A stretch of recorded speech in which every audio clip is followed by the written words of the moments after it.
number 2. Why do the nations conspire and the peoples plot in vain?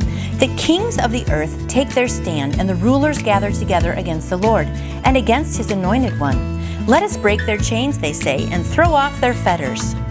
The one enthroned in heaven laughs. The Lord scoffs at them. Then he rebukes them in his anger and terrifies them in his wrath, saying, I have installed my king on Zion, my holy hill.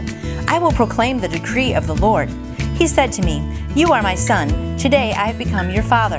Ask of me, and I will make the nations your inheritance, the ends of the earth your possession. You will rule them with an iron scepter, and will dash them to pieces like pottery.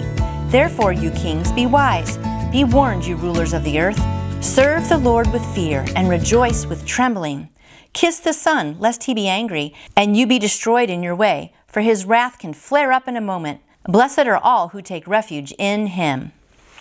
I like the beginning of Psalm 2. Why do the nations conspire and people plot in vain? It's like people think, they're ruling a country and that they can just rule the world, and really, they're ruling in vain and plotting in vain because God is in control of everything. So it is kind of funny how, the kings will take their stand, it says in verse 2, and gather against the Lord, but he's got it all under control for sure.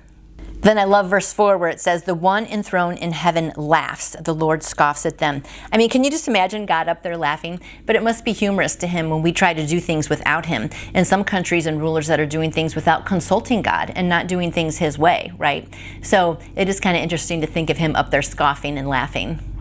And then verse 11 says, serve the Lord with fear and rejoice with trembling. And there, it doesn't mean that we should be afraid of God, but we should just have so much fear and awe and honor and respect of him. So that's what it's talking about, having the fear of the Lord, is just being in awe of how wonderful he is.